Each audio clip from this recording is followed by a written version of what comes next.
Fala, e aí pessoal do Filodoxia, tudo tranquilo, tudo beleza? Eu sou o Thiago Ribani, você está no Filodoxia e sim, você está numa rede assistindo esse vídeo e esse vídeo é sobre o docudrama O Dilema das Redes. Simbora!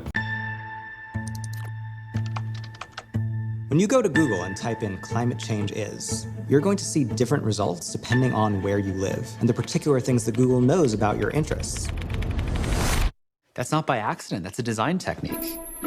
What I want people to know is that everything they're doing online is being watched, is being tracked. Every single action you take is carefully monitored and recorded. E aqui você já sabe, nós somos todos reféns do algoritmo, então vamos respeitar o poder da pátria mãe Google e do algoritmo do YouTube. Então deixa logo o seu like, se inscreve no canal caso ainda não tenha se inscrito, deixe um comentário no final, ativa o sininho para receber as notificações e, agora sim, bora começar! O Dilema das Redes é um novo documentário que de alguma forma é como se fosse a parte 2 de privacidade hackeada, que tem feito muito barulho e muito sucesso aí na Netflix e no burburinho nas redes sociais, sobretudo aí também em alguns setores de esquerda um pouco mais críticos, dizendo que o filme é superestimado e tudo mais. Será que eu concordo com isso? Eu quero trazer aqui nesse vídeo uma visão um pouco mais geral. Eu demorei um pouco para fazer esse vídeo, pensando justamente se esse docudrama merecia, digamos assim, um vídeo aqui no canal. Eu acho que sim, o tema tratado aqui por Dilema das Redes, eu acho que o tema é mais valioso do que propriamente o filme. Então eu já vou dizer logo, sim, eu acho que este docudrama, sim, docudrama, a gente vai falar um pouquinho dessa diferença, eu acho que esse docudrama é sim um pouco, e foi um pouco inflado, um pouco superestimado. E isso já tem acontecido em algumas críticas, algumas análises dentro aí da internet, né, da nossa bolha virtual. Você já deve ter achado algumas resenhas, sobretudo escritas, que de alguma forma faz uma crítica ao documentário. Mesmo ele sendo um pouco hiperinflacionado ou superestimado, tem sim um tema relevante, tem sim um tema que vale a pena ser discutido, e eu acho que o documentário ele erra um pouco em apontar o dedo, em alguma forma identificar alguns tipos de problemas, passar pano para outras coisas, excluir tantas outras, mas pra mim, eu já vou adiantar logo o que pegou, que ficou mais estranho pra mim nesse docudrama, é justamente a questão do drama. Ô, novelinha mexicana piegas, rapaz! Não gostei. Não gostei. Ô, coisa nojenta, que coisa! Quase que o documentário me perdeu ali nos 15, 20 minutos, rapaz. E aí teve um amigo meu, o professor Rafael Julião, que fez um comentário que me simbolizou, digamos assim, que é assim... Ora, se eles são especialistas em manipular a minha opinião, por que eu perdi o interesse em 15 minutos? É verdade. Nossa, foi quase isso. Apesar de tudo, eu consegui permanecer até o final e vale a pena sim insistir um pouquinho. Mas que novelinha mexicana de péssima qualidade! Precisava mesmo desse drama ali no meio? Ah, que coisa mais ou menos, né? Que coisa cafona, que coisa piegas, que coisa centrada no modelo de vida americano. Poderia ser, sei lá, algo mais ágil, ou então mostrar 5 ou 6 famílias ao longo do globo. Você poderia mostrar um jovem com celular no, sei lá, no Oriente Médio ou na África, para mostrar aquele jovem que se radicaliza pelas redes. Você poderia trabalhar, sei lá, com outras etnias, outros povos, outros contextos, fazer uma mescla, já que você queria ilustrar, né, fazer uma coisa mais didática, didatizar um pouco. Acho que talvez nem precisasse desse elemento, mas já que se optou por utilizar, poderia ser uma coisa menos piegas, menos cafona. Ô, coisa cafona essa parte dramática ali, um dilema das redes, e sem dúvida nenhuma é o ponto mais fraco do filme. Bom, em seguida aqui eu gostaria de fazer um paralelo, um contraponto com algumas outras obras. Primeiro, não é um documentário. Eu não acredito, não vejo o Dilema das Redes como um documentário. Ele não está documentando, e é bom também pontuar aqui, tem o famoso documentário brasileiro Ilha das Flores, que eu vou deixar o link aqui no canal. Documentário não é um gênero isento, não é um gênero sem partida, entre aspas. Tem sempre um viés, tem sempre uma perspectiva, um jeito de contar a história, o jeito de montar as entrevistas ou a música de fundo. Então todo documentário, como toda obra, tem sim uma intencionalidade. Então assim, não é pra gente ter uma visão de que documentário é algo isento, que está retratando a realidade nua e crua. Não, não é assim. E aqui o Dilema das Redes é um docudrama, como eu falei anteriormente, que insere ali partes de ficção, um romance ali no meio, para ilustrar, e como eu já falei, fica fraco, então é bom ter isso em mente. Eu acho que o Dilema das Redes, ele dialoga um pouco com privacidade hackeada, que também está na Netflix, mas comparando os dois, não vejo muita força no Dilema das Redes. Eu acho mais potente, mais forte o debate em privacidade hackeada, pela questão social, política e de geopolítica que está ali em privacidade hackeada. Isso aparece aqui, mas é muito en passant, fica ali naquele romance. Aliás, que delícia tem Dilema das Redes, aqueles segundinhos saborosos, dedicados ao nosso Senhor, o grande amado, o mito da galáxia. galáxia, senhor Bolsonaro, tá ok? Aê, que grande artista. Ele tá lá em Privacidade Hackeada e conseguiu estar aqui em O Dilema das Redes. Meus parabéns. Uma salva de palmas aí, editor, para o nosso grande mito, presidente, o deus da bagaça toda, aquele com a bolsa de cocô ou a fezes infinita em pessoa, o Bolsonaro. Parabéns, grande. Que merda, hein? E se você, por acaso, é bolsonarista, sai daqui. Pode ir embora, beleza? Vai embora. Vai.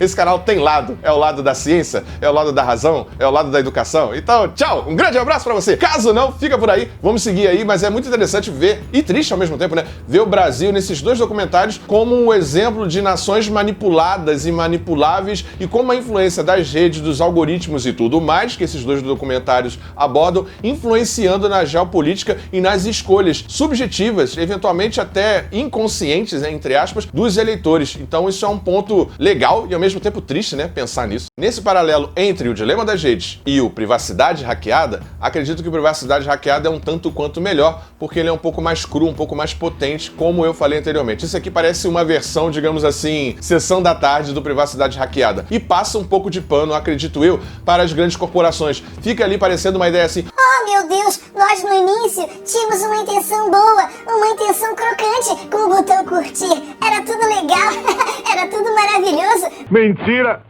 Ah, não mete essa pra cima de mim, rapaz. Vocês estudaram psicologia, estudaram neurociência. O cara lá fala lá sobre a lógica do cassino, né, do Screw. Tem lá no Instagram, tem lá no Face. E como é a mesma empresa que controla tudo, a ideia de você trabalhar com um sistema de dopamina. Então tá tudo ali, não tem essa de que as empresas são inocentes, não. E eu acho que o documentário, O Dilema das Redes, ele peca um pouco em não aproximar essa questão das grandes empresas, das grandes corporações com os governos, né? Essa relação entre governos e empresas, que o Privacidade Hackeada faz um pouco melhor. Aqui, em Dilema das Redes, fica sutil, fica meio diluído ali, não se fala muito disso, as empresas são quase assim... Nossa, que coisa, descobrimos que faz mal, vamos rever nossas políticas, vamos mudar o modelo de negócio. Então achei que passa um pano muito pesado. E um outro aspecto aqui é que tem um tom um pouco ludista. O que é ludismo? Meu Deus, Libário, o que é ludismo? É algo lúdico? Não! E atenção, se liga aí que é hora da revisão. Ludismo, basicamente aqui, é um movimento que aconteceu sobretudo na Inglaterra no século XIX, primeira e segunda Revolução Industrial aí, quando os trabalhadores identificaram na tecnologia e nas máquinas os seus algozes, aquilo que precarizava a vida dos indivíduos, aquilo que de alguma forma tirava o emprego dos homens. Então houve um movimento ludista, ou seja, o que hoje nós chamaríamos de tecnofobia. E o documentário tem um pouco isso, né? Com aquela irmã mais velha, que ela é meio ermitã, digamos assim, ela recusa as redes, e também tem falas ali dentro do documentário para você não dar o celular ou tirar o celular e etc. Tem uma certa tecnofobia, uma certa visão ludista ali, mas não é preponderante não, ela está ali de modo sutil e aparece também no Privacidade Hackeada, mas eu acho isso um pouco perigoso, um pouco chato. Por exemplo, como é que ficaria hoje em dia com o ensino remoto, essa coisa do ludismo de afastar o celular e etc, etc. Não dá para fazer, a gente tem que ter e-mail, a gente tem que estar nas redes e tudo mais. Então eu acho que fica um pouco falho também no sentido de colocar o indivíduo, de colocar o usuário como um sujeito, uma tábula rasa, sabe? Aquele que vai receber o discurso ou vai receber o aplicativo de modo passivo, sem autocrítica. Isso não é verdade. A gente tem sim o poder de deletar o aplicativo, mudar configurações e tudo mais. Talvez seja o ponto mais interessante do documentário lá no final, quando ele propõe algumas soluções. Claro que no nível do usuário, o certo é propor soluções em níveis governamentais ou das grandes corporações, mas assim, desabilitar algumas configurações e tudo mais, etc. Não nos livraria de tudo, obviamente, mas eu achei aquela partezinha ali final interessante. Mas no geral, ele é bem ok, bem mais ou menos. E para finalizar, eu gostaria aqui de trazer algumas obras, como eu já falei anteriormente, né, do Privacidade Hackeada, pra gente fazer um contraponto aqui. Outra obra legal que também está disponível na Netflix, e esse sim, tem crítica aqui no canal, é o Rede de Ódio. Rede de Ódio, pra mim, é uma ficção, né, é um filme muito mais exitoso do que o Dilema das Redes em mostrar os perigos do algoritmo, das manipulações, das corporações, e mostra melhor essa congruência, essa simbiose que está ocorrendo entre essas grandes corporações de mídia, seus algoritmos e os sistemas de poder de governo estabelecidos, o status quo e a manipulação de democracias, a dissolução de democracias e da opinião pública. Então acredito que, de alguma forma, se você juntar Rede de Ódio com o Dilema das Redes, você tem uma visão um pouco melhor. Talvez o combo perfeito seja esse, né? Você primeiro assiste o Dilema das Redes, depois você assiste Privacidade Hackeada e por fim você assiste Rede de Ódio. Se eu fosse sugerir algo nesse sentido, seria assim. Então dá uma olhada também na crítica aqui de Rede de Ódio aqui no canal. E fechando essa ideia de fazer um contraponto com obras da sétima arte, cabe aqui ressaltar o fabuloso, o maravilhoso expressionismo alemão, que lá na década de 30, salvo engano, 1927, coloca aí na tela se você estiver errado. Acertou, miserável. Com o fabuloso Metrópolis, de Fritz Lang. Que coisa maravilhosa, né? É bom pensar isso, né? Que lá em 1927, que lá na década de 30, já estava se pensando essa relação de um futuro, claro que tem uma ideia de Jetsons, né? Um futuro utópico, não é um futuro distópico, como é, por exemplo, em Blade Runner, né? Você tem lá em Blade Runner, do Ridley Scott, editor, coloca a capinha aqui na tela, por favor. Tem uma visão um pouco mais distópica e filmes desta natureza do que com relação a Metrópolis, mas que já mostra algo nesse sentido. E lá em 1927, no início do século XX, já estava sendo pensado o futuro e as desigualdades sociais e o acesso aos recursos e aos meios, a tensão entre donos dos meios de produção, donos da força de trabalho. Sim, é Karl Marx aqui com fundamentação teórica. Desculpa aí você que é marxifóbico, mas fazer o quê, né? Você foi doutrinado. Então é interessante pensar aí como dica, se você ainda não viu, dá uma olhada lá em Metrópolis. Tem uma refilmagem, salvo engano, que é com Robert Pattinson, que foi feita recentemente. Não sei se é exatamente a mesma coisa. Se não for, editor, corta essa parte aqui. Mas é muito interessante pensar que já em 1927 você já tinha esse tema do ludismo, ou da tecnofobia, ou de uma visão romântica, tipo Júlio Verne, né? 20 mil léguas submarinas, A Volta ao Mundo em 80 dias, de imaginar um futuro com a tecnologia e como seria maravilhoso. Você já tinha isso em Metrópolis. Outra obra magna da sétima arte que eu gostaria de indicar aqui é o maravilhoso, o único, fantástico, o grande e eloquente Tempos Modernos de Charles Chaplin. Um pouco depois aí de Metrópolis surge Tempos Modernos, e eu acho que Tempos Modernos também tem essa visão de conectar a ideia de tecnologia, de modo de produção, e essa crítica à reificação, à coisificação do indivíduo, a linha de montagem, o trabalho. Então são dois filmes, Metrópolis e Tempos Modernos, que de alguma forma trabalham essa ideia da tecnologia, só que no contexto da indústria, no contexto da fábrica. Eles não tinham essa perspectiva de trabalhar em uma situação em que o computador está no nosso bolso, e como isso afeta não só as nossas relações laborais, mas como isso afeta as nossas relações afetivas, as nossas relações sociais, sejam sociais de modo virtual ou de modo real. E dentro dessa perspectiva, atualizando um pouco a visão que já tem lá em Blade Runner,